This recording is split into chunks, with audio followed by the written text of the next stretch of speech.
எந்த ஒரு வாக்கு தத்தமும் கண்டிஷன் இல்லாம கிடையாது இல்லையா? எந்த ஒரு கண்டிஷனோடு தான் தேவன் வாக்கு தத்தம் கொடுப்பார். நம்ம இஷ்டப்படி நடப்போம், என் வாக்கு தத்தம் எனக்கு நிறைவேற வேண்டும் என்று எதிர்பார்க்க முடியாது. தேவன் கொடுக்கக்கூடிய எல்லா வாக்கு தத்தமும் சில கண்டிஷன்ஸ் இருக்கும். அப்போ அந்த கண்டிஷனை நாம் கீழ்ப்படிந்து நடக்கும்போது தேவன் அதை வாக்கிய பண்ணி தருவார். அல்லேலூயா. கர்த்தர் உன் ஆக்கினியை அகற்றி உன் சத்துருக்களை விலக்கினார். இஸ்ரவேலின் ராஜாவாகிய கர்த்தர் உன் நடுவிலே இருக்கிறார். இனி தீங்கை காணாது இருப்பாயா என்று கொடுக்கப்பட்டிருக்கிறது. முதலாக பார்க்க என்ன சொல்லியிருக்கிறது? கர்த்தர் உன் ஆக்கினியை அகற்றி உன் சத்துருக்களை விலக்கினார் என்று கொடுக்கப்பட்டிருக்கிறது. இது கழிந்த காலத்தில் தேவன் நமக்கு செய்த காரியங்களை சொல்றார். கர்த்தர் உன் ஆக்கினியை அகற்றி உன் சத்துருக்களை விலக்கினார். அநேக சோதனைகளை நாம் மேற்கொண்ட போது தேவன் அந்த தீங்கு நம்மை அணுகாதபடிக்கு அந்த ஆக்கினிகளை தேவன் அகற்றி சத்துருக்கள் நம்மை மேற்கொள்ளாதபடிக்கு கழிந்த காலங்களில் தேவன் நம்மை காத்து கொண்டார் என்று இங்கு கொடுக்கப்பட்டிருக்கிறது. அடுத்ததாக நிகழ்காலத்தை பற்றி கொடுக்கப்படும். இஸ்ரவேலின் ராஜாவாகிய கர்த்தர் உன் நடுவிலே இருக்கிறார் என்று கொடுக்கப்பட்டிருக்கிறது. ஹல்லேலூயா. கழிந்த காலத்தில் உனக்கு வந்த ஆக்கினைகளை நான் விலக்கினேன், சத்துருக்களை உன்னை விட்டு விலக்கினேன், சத்துருக்கள் உன்னை மேற்கொள்ளாதபடிக்கு நான் உனக்கு பாதுகாவலர்ந்து உன்னை காத்து கொண்டேன் என்று சொன்ன தேவன் இப்பொழுது நான் உன் நடுவிலே இருக்கிறார் என்று அவர் சொல்லுகிறார். இஸ்ரவேலின் ராஜாவாய் கர்த்தர் உன் நடுவிலே இருக்கிறார், அதனால் நீ பயப்பட தேவையில்லை என்று தேவன் சொல்வதை பார்க்கலாம். அடுத்ததாக மூன்றாவது என்ன சொல்லுகிறார்? இனி தீங்கை நீ காணாதிருப்பாயாக என்று வரக்கூடிய நாட்களை கொடுக்கிறார். 3 கால சூழ்நிலைகளையும் கொடுக்கப்பட்டிருக்கிறது. கழிந்த காலம், நிகழ்காலம், வருங்காலங்களை குறித்து 3 வகையாக பிரித்து இந்த அதிகாரத்தில் கொடுக்கப்பட்டிருக்கிறது. அல்லேலூயா. கர்த்தர் உன் ஆக்கினியை அகற்றி உன் சத்துருக்களை விலக்கினார். இஸ்ரவேலின் ராஜாவை கர்த்தர் உன் நடுவிலே இருக்கிறார், இனி தீங்கை காணாது இருப்பாய் என்று தேவன் சபைக்கு கொடுத்திருக்கிறார். அவர் சொல்லக்கூடிய வார்த்தையை அவர் நிறைவேற்ற வல்லவராய் இருக்கிறார். ஹல்லேலூயா. எப்படி அவர் ஆக்கினியை நம்மை விட்டு விலக்கினார் என்று நாம் பார்க்கலாம். கர்த்தராய் இயேசு கிறிஸ்து தேவன் அவர் நம்முடைய வாழ்க்கையில் அந்த ஆக்கினை நம்மை அணுகாதபடிக்கு சத்துரு நம்மை வேர்க்கலாவது எப்படி அவர் விலக்கினார் என்று நாம் பார்க்கும்போது நாகூர் 1ஆம் அதிகாரம் 7ஆம் அதிகாரத்தை நாம் பார்த்து படிச்சா தெரியும். கர்த்தர் நல்லவர், இக்கட்டினாலில் அரணான கோட்டை, தம்மை நம்பி இருக்கிறவர்களை அறிந்திருக்கிறார் என்று கொடுக்கப்பட்டது. ஹல்லேலூயா. நாகூம் 1ஆம் அதிகாரம் 7ஆம் வசனம். கர்த்தர் நல்லவர். ஹல்லேலூயா. நம்முடைய கர்த்தர் நல்லவர். ஒரு வாக்குத்தத்தம் பண்ண தேவன், வாக்கு மாறாத தேவன், உன்னை பேர் சொல்லி அழைத்த தேவன், உன்னை கடைசி வரை நடத்த வல்லவரா இருக்கிறார். அவர் நல்லவரா இருக்கிறார். ஹல்லேலூயா. தம்மை நம்பி இருக்கிறவர்களோ அவர் அறிந்திருக்கிறார் என்று கொடுக்கப்படுறது. தேவன் நம் ஒவ்வொருவரையும் அறிந்திருக்கிறார். அவர் நம்மை பேர் சொல்லி அழைத்த தேவன்.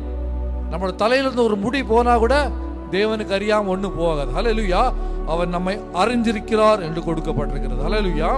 சங்கீதம் 118ஆம் அதிகாரம் 5ஆம் வசனத்தை நாம் பார்க்கும்போது, நெருக்கத்திலே கர்த்தரை நோக்கி கூப்பிட்டேன், கர்த்தர் என்னை கேட்டருளி விசாலத்தில் வைத்தார் என்று கொடுத்திருக்கிறார். ஹல்லேலூயா. அவர் கேட்கிற தெய்வமா இருக்கு. நான் அவரை அறிந்திருக்கிறபடினால் அவர் நல்லவர், அவரை நம்பி இருக்கிறேன், அவர் என்னை அறிந்திருக்கிறார். ஹல்லேலூயா. நான் அவரை அறிந்திருக்கிறபடினால் அவர் என்னை விசாலத்தில் வைத்தார் என்று கொடுக்கப்பட்டிருக்கிறது. ஹல்லேலூயா. கர்த்தர் என்னை கேட்டறி விசாலத்தில் வைத்தார் என்று கொடுக்கப்பட்டது.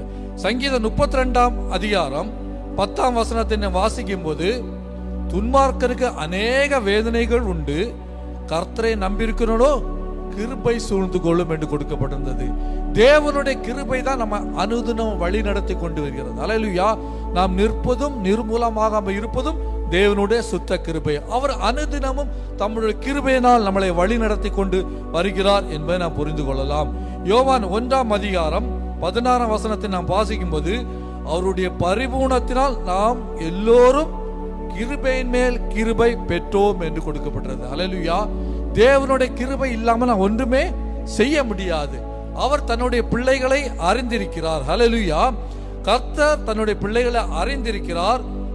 அவர்கள் ஆக்கினைகளை அகற்றி அந்த சத்துருக்கள் நம்ம மேற்கொள்ள அவரை விலக்கினார். அவர் நம்மளை அறிந்திருக்கிறார்.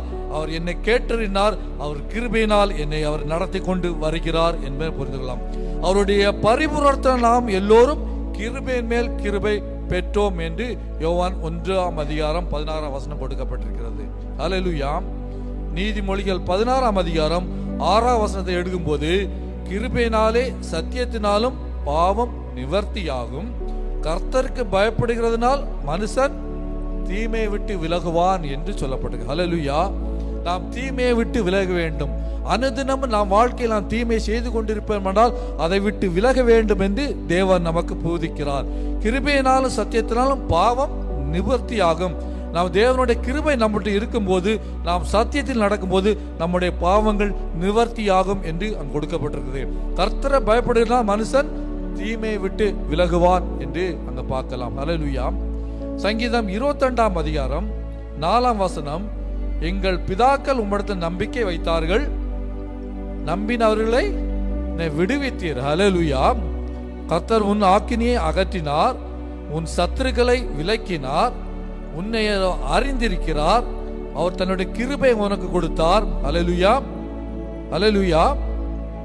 இப்பொழுது நம்பின அவர்களை நீர் விடுவிக்கிறீர் என்று கொடுத்தார். கர்த்தரை நான் நம்பி இருக்கும் பொழுது எப்படிப்பட்ட பிரச்சனைகள் நாம் அகப்பட்டு கொண்டிருந்தாலும் அதை விடுவித்து தேவன் நம்மை வழி நடத்த வல்லவராய் இருக்கிறார் என்பதை நாம் புரிந்து கொள்ளலாம். ஹல்லேலூயா. சங்கீதம் 91:14 நாம் பார்க்கும் பொழுது, அவன் என்னிடத்தில் வாஞ்சியா இருக்கிறபடினால் அவனை விடுவிப்பேன் என்று கொடுக்கப்பட்டிருக்கிறது. அவன் என்னிடத்தில் வாஞ்சியா இருக்கிறபடினால் அவனை விடுவிப்பேன், என் நாமத்தை அவன் அறிந்திருக்கிறபடினால் அவனை உயர்ந்த அடைக்கலத்தில் நான் வைப்பேன் என்று அங்க கொடுக்கப்பட்டிருக்கிறத பார்க்கலாம். ஹல்லேலூயா. சங்கீதம் 34:7 நாம் பார்க்கும்போது, கர்த்தருடைய தூதன் அவர்களுக்கு பயந்தவர்களை சூழ பாளையமெங்கி அவர்களை விடுவிக்கிறார் என்று சொல்றார். கழிந்த காலத்தில் தேவன் எப்படியாக உன்னை காத்து கொண்டு வந்தார் என்பதை பற்றி நான் இப்பொழுது பார்த்தோம். கர்த்தர் என்னை ஆக்கினியை அகற்றி உன் சத்துருக்களை விலக்கினார் என்று தேவன் சொன்ன பிரகாரம், இந்த பிரகாரமாக தேவன் நம்மை இம்மட்டும் வழி நடத்தி கொண்டு வந்திருக்கிறார். ஹல்லேலூயா. அடுத்ததாக கர்த்தர் நம் மத்தியில் உலாவி கொண்டிருக்கிறார். அவர் எப்படி விலக்கினார் என்று பார்த்தோம். இப்பொழுது லேவியராகமம் 26 லேவியராகமம் 26 11-12 நாம் பார்க்கும்போது, உங்கள் நடுவில் என் வாசஸ்தலத்தை ஸ்தாபிப்பேன் என்று சொல்கிறார். ஹல்லேலூயா. கர்த்தர் நம் மத்தியில் உலாவி கொண்டிருக்கிறார். ஹல்லேலூயா. உங்கள் நடுவில் என் வாசஸ்தலத்தை ஸ்தாபிப்பேன், என் ஆத்துமா உங்களை ஆரோசிப்பதில்லை என்று கொடுக்கப்பட்டது. ஹல்லேலூயா. நான் உங்கள் நடுவிலே உலாவி உங்கள் தேவனாய் இருப்பேன் என்று சொல்லப்பட்டிருக்கிறது. உங்கள் நடுவிலே என் வாசஸ்தலத்தை ஸ்தாபிப்பேன், உங்கள் நடுவிலே உலாவி உங்கள் தேவனாய் இருப்பேன் என்று தேவன் கொடுக்கப்பட்டிருக்கிறது. ஹல்லேலூயா.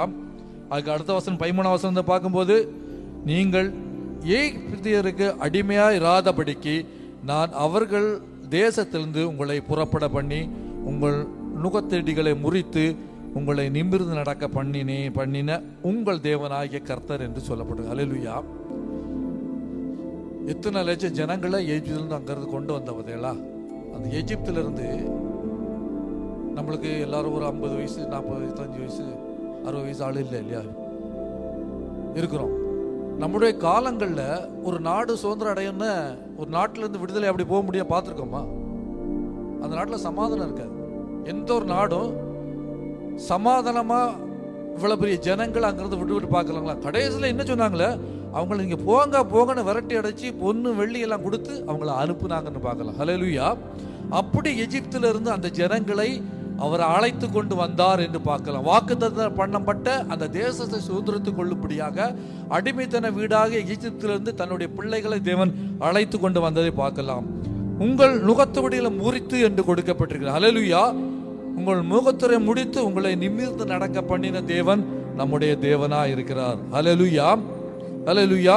இஸ்ரவேலின் ராஜா கர்த்தர் உன் நடுவிலே இருக்கிறார் என்று பார்க்கலாம். அடுத்ததாக 1 பேதுரு 2:9 பார்க்கும்போது, நீங்களோ உங்களை அந்தகாரத்திலிருந்து தம்முடைய ஆச்சரியமான ஒளியிடத்துக்கு வரவழைத்தருடைய புண்ணியங்களை அறிவிக்கும்படிக்கு தெரிந்து கொள்ளப்பட்ட சந்ததியாகவும் ராஜரீகமான ஆசாரிய கூட்டமாயும் பரிசுத்த ஜாதியாகவும் அவருக்கு சொந்தமான ஜனமாக இருக்கிறீர் என்று கொடுக்கப்பட்டது. அல்லேலூயா.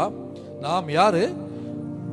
நீங்களோ உங்களை அந்தகாரத்திலும் தம்முடைய ஆச்சரியமான ஒளியிடத்துக்கு வரவழைக்கப்பட்டவருடைய புண்ணியங்களை அறிவிக்கும்படிக்கு தெரிந்து கொள்ளப்பட்ட சந்ததியாயும் ராஜரிகமான ஆசாரிய கூட்டமாயும் பரிசுத்த ஜாதியுமாயும் அவர்கள் சொந்தமான ஜனமாய் இருக்கிறீர்கள் என்று தேவன் நம்மளை பற்றி கூறுவதை பார்க்கலாம். அல்லேலூயா, அல்லேலூயா. தேவன் நம் மத்தியில் உலாவி கொண்டிருக்கிறார். அவர் நம்மத்தில் இருக்கிறார். கழிந்த காலங்களில் நமக்கு வந்த ஆக்கினியை அகற்றி சத்துருக்களை விலக்கி காத்து கொண்ட தேவன் நம் மத்தியில் அவர் இருந்து கொண்டிருப்பதை பார்க்கலாம். யாத்ராகமம் 19ஆம் அதிகாரம் 5ஆம் வசனத்தை நாம் பார்க்கும் பொழுது, இப்பொழுது நீங்கள் என் வாக்கின்படி கேட்டு என் உடன்படிக்கையை கை கொள்வீர்களானால் சகல ஜனங்களிலும் நீங்கள் எனக்கு சொந்த. அல்லேலூயா. பூமி எல்லாம் என்னுடையது. அவர் உண்டாக்கின பூமி இது. இந்த உலகத்தை அவர் படைத்தது பூமி இல்லையா? இந்த உலகத்தை உருவாக்கின தேவன் சொல்லுகிறார், என் உடன்படிக்கையை கை கொள்ளும்படியாக தேவன் நமக்கு வாக்குத்தத்தம் பண்ணுகிறார். நான் உனக்கு வாக்குத்தத்தம் பண்ணுகிறேன், அந்த வாக்குத்தத்தம் நிறைவேற வேண்டும் என்றால் என் உடன்படிக்கை நீ கை கொள்ள வேண்டும் என்று சொல்றார். நான் உடன்படிக்கையை நான் கை கொள்ளாமல் இருக்கும் பொழுது வாக்குத்தத்தம் நிறைவேறாது. அல்லேலூயா. எனக்கு இந்த வாக்குத்தத்தம் நிறைவேறாது என்று சொல்லும் போது நாம் அதை சோதித்து பார்க்க வேண்டும். தேவன் சொன்ன காரியங்களுக்கு நான் கீழ்ப்படிந்திருக்கிறேனா என்று நாம் சிந்தித்து பார்க்க வேண்டும். நாம் சிந்தித்து பார்க்கும்போது அதை சரி செய்யும் பொழுது தேவன் நம் வாக்குத்தத்தத்தை நமக்கு ஆம் என்றும் ஆமை என்றும் தருவார். அல்லேலூயா.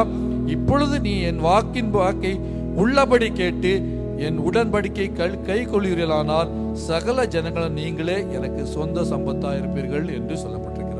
சொல்றார், பூமி எல்லாம் என்னுடையது என்று தேவன் சொல்வதை பார்க்கலாம். ஹல்லேலூயா. அதுபோல சில ஆசீர்வாதங்களை பார்க்கலாம். எபிரேயர் 8ஆம் அதிகாரம், எபிரேயர் 8ஆம் அதிகாரம் 10ஆம் வசனத்தை நாம் பார்க்கும்போது அங்கு கொடுக்கப்பட்டிருக்கிறது, அந்த நாட்களுக்கு பின்பு நான் இஸ்ரேல் குடும்பத்தாரோடு பண்ண உடன்படிக்கையாவது என்னுடைய பிரமாணங்களை அவருடைய மனதில் வைத்து அவருடைய இருதயங்களில் அவர்களை எழுதுவேன் என்று சொல்லப்பட்டது. ஹல்லேலூயா. பின்பு நான் இஸ்ரேல் குடும்பத்தாரோடு பண்ண உடன்படிக்கையாவது என்னுடைய பிரமாணங்களை அவருடைய மனதில் வைத்து அவருடைய இருதயங்களில் அவைகளை எழுதுவேன். நான் அவர்கள் தேவனாயிருப்பேன், அவர்கள் என் ஜனமாயிருப்பார்கள் என்று சொல்லப்பட்டிருக்கிறார். தேவன் அதை தான் சொல்றாரு. அவருடைய பிரமாணங்கள், தேவன் சொல்லக்கூடிய வாக்குத்தத்தத்தை நாம் பெற்றுக்கொள்ள வேண்டும் என்றால் அவருடைய பிரமாணங்களை நாம் கை கொள்ள வேண்டும் என்று தேவன் நம்மளிடத்தில் எதிர்பார்க்கிறார். ஹல்லேலூயா. அடுத்த வசனம் சொல்லுது, அப்பொழுது சிறியவன் முதல் கொண்டு பெரியவன் வரைக்கும் எல்லோரும் என்னை அறிவார்கள் என்று கொடுக்கப்பட்டிருக்கிறது. ஹல்லேலூயா. நாம் அவரை அறிந்திருக்கிறோமா? கர்த்தராகிய இயேசு கிறிஸ்துவை நாம் அறிந்திருக்கிறோமா? தேவனை நாம் அறிந்திருக்கிறோமா?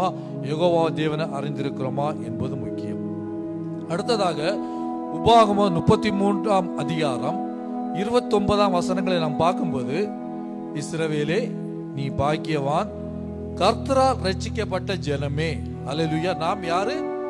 கர்த்தரால் ரட்சிக்கப்பட்ட ஜனம். இப்படிதான் கொடுக்கப்பட்ட. இஸ்ரவேலே நீ பாக்கியவான், கர்த்தரால் ரட்சிக்கப்பட்ட ஜனமே, உனக்கு ஒப்பானவர் யார்? உனக்கு சகாயம் செய்யும் கேடகமும் உனக்கு மகிமை பொருந்திய பட்டயமும் அவரே என்று கொடுக்கப்பட்டது. உன் சத்துருக்கள் உனக்கு இச்சங்கம் பேசி அடங்குவார்கள், அவர்கள் மேடுகள் மிதியாய் என்று சொன்னாய் என்று சொல்லப்படுது. ஹல்லேலூயா. கர்த்தரால் ரட்சிக்கப்பட்ட ஜனம் நாம். ஹல்லேலூயா. ஹல்லேலூயா. இஸ்ரேல் ஜனங்களை பார்த்து சொல்லுகிறார், நாமும் இஸ்ரவேலர் தான். ஹல்லேலூயா. அவரை ஏற்றுக்கொண்ட ஒவ்வொரு ஜனங்களுக்கும் இந்த வார்த்தை பொருந்தும். ஹல்லேலூயா.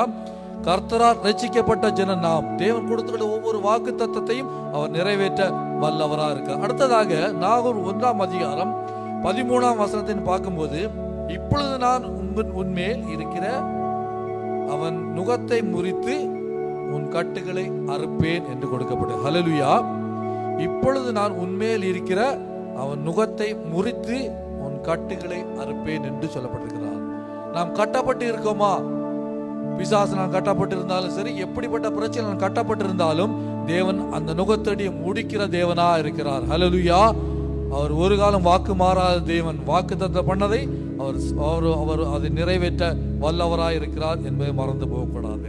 உபாகமம் 23ஆம் அதிகாரம் 5ஆம் வசனத்தை நாம் பார்க்கும்போது, உன் தேவனாய கர்த்தர் பிலியாமுக்கு செவி கொடுக்க சித்தம் இல்லாமல் உன் தேவனாய கர்த்தர் உன்மேல் அன்பு கூர்ந்தபடினால் உன் தேவனாய் கர்த்தர் அந்த சாபத்தை உனக்கு ஆசீர்வாதமா மாற்றி போட்டார், மாற பண்ணினார் என்று கொடுக்கிறார். எத்தனை தடவை உன்னை கொடுக்கப்பட்ட உன் தேவனாகிய கர்த்தர், உன் தேவனா கர்த்தர் உன்மேல் அன்பு கூர்ந்தபடினால் உன் தேவனா கர்த்தர் அந்த சாபத்தை உனக்கு ஆசீர்வாதமாக மாற பண்ணினார் என்று கொடுக்கப்பட்டிருந்தது. இந்த பிலேயாம் சபிக்கும்படியாக கூலிக்கு அவனை அழைத்து வரப்பட்டான் இல்லையா? நம்ம எல்லாத்துக்கும் தெரியும், இந்த கதைகள் எல்லாம் தெரியும். கூலி கொடுத்து அவனை இஸ்ரேல் ஜனங்களை சபிக்கும்படியாக அழைத்து வரப்பட்டவன். ஆனால் தேவன் அவனை, அந்த ஜனங்களை அவர் நேசித்தபடினால் அவனை சாபத்தை கொடுக்க விடாதபடிக்கு அதை ஆசீர்வாதமா மாற பண்ணினார் என்று கொடுக்கப்பட்டது. ஹல்லேலூயா. அந்த சாபத்தை உனக்கு ஆசீர்வாதமா பண்ணினேன் என்று தேவன் சொல்கிறார். நம்முடைய வாழ்க்கையில் நமக்கு அநேக சாபங்கள் வரும் என்று நாம் எதிர்பார்த்து கொண்டிருந்தாலும் தேவன் அதை ஆசீர்வாதமா மாற்றி தர வல்லவராகிறார். ஹல்லேலூயா. எத்தனை பேர் விசுவாசிக்கிறீங்க? ஹல்லேலூயா. எப்படிப்பட்ட பிரச்சனைகள் சாபங்கள் நம்மளை சூழ்ந்திருந்தாலும் அதை ஆசீர்வாதமா மாற்ற தேவனால் கூடும். ஹல்லேலூயா. நாம் செய்ய வேண்டிய காரியம் அவருடைய வாக்கு தத்தத்தை நாம் பெற்றுக்கொள்ள வேண்டும் என்றால் நாம் கற்பனைகளை கை கொள்ள வேண்டும் என்று தேவன் எதிர்பார்க்கிறார். அவருடைய கற்பனைகளை கை கொண்டு நாம் நடக்கும் பொழுது தேவன் நமக்கு ஒரு சாபத்தை ஆசீர்வாதமாக மாற்றி தர வல்லவராக இருக்கிறார். ஹல்லேலூயா.